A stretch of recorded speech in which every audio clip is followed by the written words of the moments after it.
மாமலை சபரியிலே மகிமையான அருள்வடிவாய் அடர்ந்த கானகத்தில் அவதரித்தான் ஐயப்பனே. மாமலை சபரியிலே மகிமையான அருள்வடிவாய் அடர்ந்த கானகத்தில் அவதரித்தான் ஐயப்பனே. சண்டையின் நாதம் பம்பையின் கீதம் பாடுது உன் புகழை.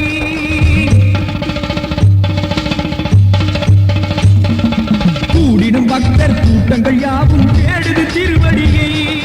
செண்டையின் நாதம் பம்பையின் கீதம் பாடுது உன் புகழை. கூடிடும் பக்தர் கூட்டங்கள் யாவும் தேடுது திருவடியை. மாமலை சபரியிலே மகிமையான அருள்வடிவாய் அடர்ந்த கானகத்தில் அவதரித்தார் ஐயப்பனே.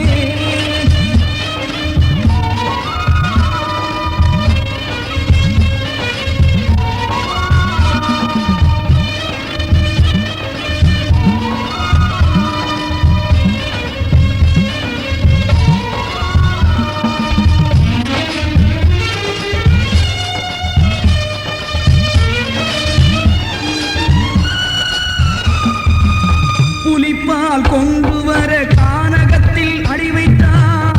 அரக்கியை வதைத்து தாயின் ஆணவத்தை அழிய வைத்தான். புலிப்பால் கொண்டு வர கானகத்தில் அடி வைத்தான். அரக்கியை வதைத்து தாயின் ஆணவத்தை அழிய வைத்தான். பந்தள மன்னவனின் பாலனீவன் பம்பை நதி வந்ததன் காரணத்தை கூறும் இந்த பாகவதம். ஐயப்பன் ஆலயமே அது சபரியின் சாட்சியமே. அடியவர் குறை போக்கும் அது அட்சய பாத்திரமே.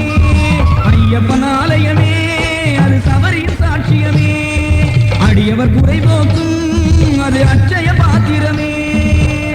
மாமலை சபரியிலே மகிமையான அருள்வடிவாய் அடர்ந்த கானகத்தில் அவதரித்தான் ஐயப்பனே.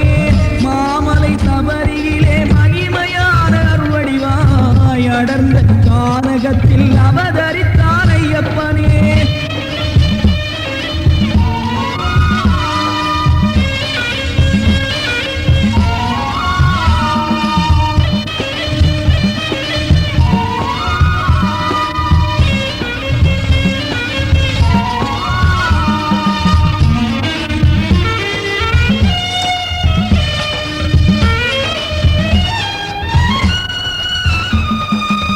பதினெட்டு படி மீது யோக நிலை காட்டுகிறான். அடியவர் குறை தீர்க்க இருமுடியில் தோன்றுகிறான். 18 படி மீது யோக நிலை காட்டுகிறான். அடியவர் குறை தீர்க்க